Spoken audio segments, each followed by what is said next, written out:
नमस्कार दोस्तों, आज मैं आरती खुराना जी की एक सुंदर सी रचना आप लोगों के लिए लेके आई हूँ। उससे पहले मैं उन व्यूअर्स से रिक्वेस्ट करना चाहूँगी जिन्होंने हमारे चैनल को अभी तक सब्सक्राइब नहीं किया है, प्लीज़ सब्सक्राइब कर दीजिए। नई और सुंदर रचनाओं के लिए हमारे चैनल से जुड़े रहिए और अगर ये रचना आपको पसंद आती है तो इसे लाइक ज़रूर कीजिए। तो कहानी शुरू करते हैं। दुनिया की आप पहली दादी होंगी जो बहू के माँ बनने की गुड न्यूज़ सुनकर भी सैड हो गई हैं। नितिन ने कौशल्या के माथे की शिकन देखकर कहा। कौशल्या जी चुपचाप अपने कमरे में चली गई। मुझे तो पता ही था, मम्मी को सुनकर अच्छा नहीं लगेगा। अभी हाल ही में माहिरा 1 साल की हुई है, इतनी जल्दी दूसरी खुशखबरी सुनकर किसी को भी झटका लगेगा। पूनम ने अपनी बात कही। कौशल्या जी अस्थमा की पेशेंट हैं। वो अपने पंप से दवा लेती हुई पति की हाड़ लगी तस्वीर को निहारने लगी। तुम्हारा ठीक है, अपने समय से निकल गए, इन घर गृहस्थी के चक्रों में मुझे फंसा गए। देख रहे हो बेटी की हरकतें, जाने कितनी ताकत समझी है माँ में। जब मियाँ बीवी नौकरी वाले हो, नहीं संभाल सकते हो तो ज़रूरी है बच्चों की लाइन लगाना। 2-3 साल रुक कर दूसरा बच्चा कर सकते थे ना। अरे भाई, मैं भी इंसान हूँ, अस्थमा की पेशेंट हूँ। 2-2 बच्चे संभालने की हिम्मत कहाँ है मुझ में। कौशल्या जी की आंखें नम हो गई और वो हाँफने लगी। कौशल्या शुरू से ही बड़ी सपोर्टिव सास रही है, लेकिन अब समय के साथ उन्हें महसूस होने लगा कि बच्चे उनका इस्तेमाल कर रहे हैं। लॉकडाउन है, वर्क फ्रॉम होम है, सोच कर 2 बच्चे प्लान कर लिए, लेकिन कल जब दोबारा ड्यूटी ज्वाइन करने निकलोगे तो बच्चे दादी के हवाले। अब बुजुर्ग इंसान की भी काम करने की एक हद होती है। कौशल्या जी बच्चों की खुशी के आगे कुछ बोल नहीं पाई। माहिरा की तरह मानव भी उनकी झोली में डाल दिया गया। अब एक दादी को बुढ़ापे में पोता पोती मिल जाए तो और क्या चाहिए।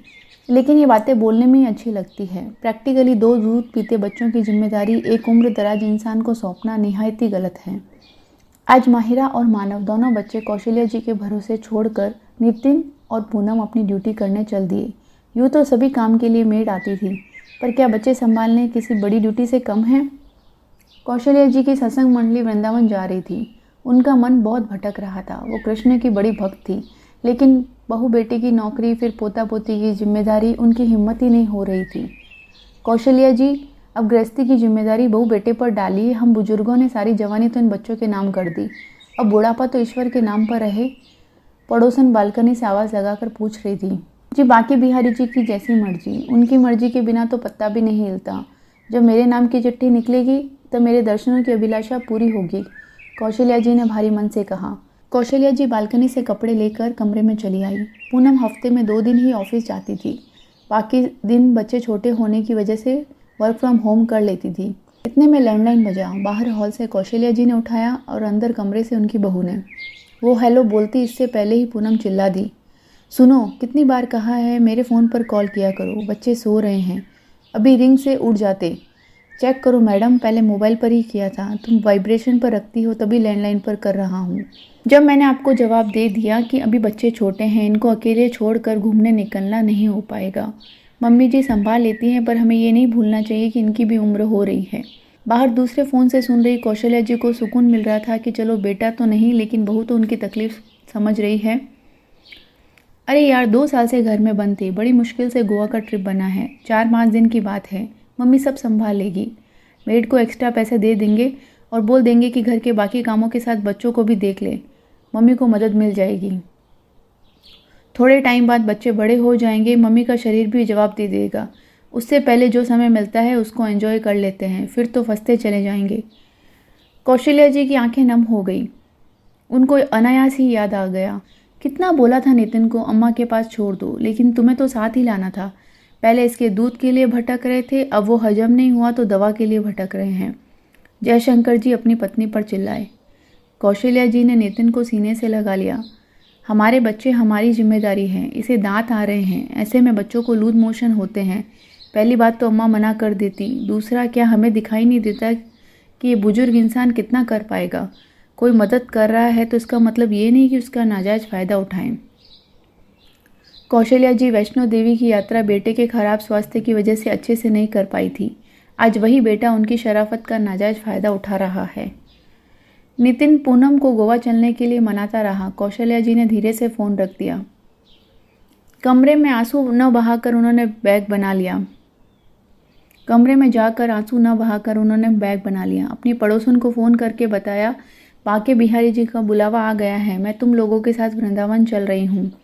सुबह की चाय लेकर नितिन माँ के कमरे में पहुंचा। क्या बात है, आज तुझे कैसे फुर्सत मिल गई? बचपन से ही जब तुझे कोई बात मनवानी होती है तब तू ऐसे मस्केबाजी करता है। लगता है आज तुझे माँ से कोई काम निकालना है। बिना स्वार्थ तो तुझे माँ की याद आती नहीं। नितिन को माँ की बातों से नाराज़गी लग रही थी। वो गोवा वाली ट्रिप के बारे में कुछ बोलने की भूमिका बना रहा था। माँ, ये गुड न्यूज़ है। अब ये मत बोलना कि तू तीसरी बार बाप बनने वाला है। क्या माँ, गुड न्यूज़ का एक ही मतलब होता है क्या? मुद्दे की बात पर आओ, इधर उधर की बातें मत करो। नितिन की नज़र माँ के बैग पर पड़ गई। ये क्या है माँ, कहीं जा रही हो? हाँ, सत्संग मंडली के साथ वृंदावन। क्या बात कर रही हो? आपको अस्थमा है माँ? आप ऐसे अकेले ट्रैवल नहीं कर सकते। जब तेरा घर, तेरी गृहस्थी, तेरे बच्चे, तेरी बीमार माँ संभाल सकती है तो ये सफ़र क्या चीज़ है?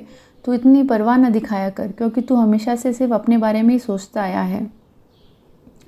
नितिन के पास कुछ बोलने को नहीं था।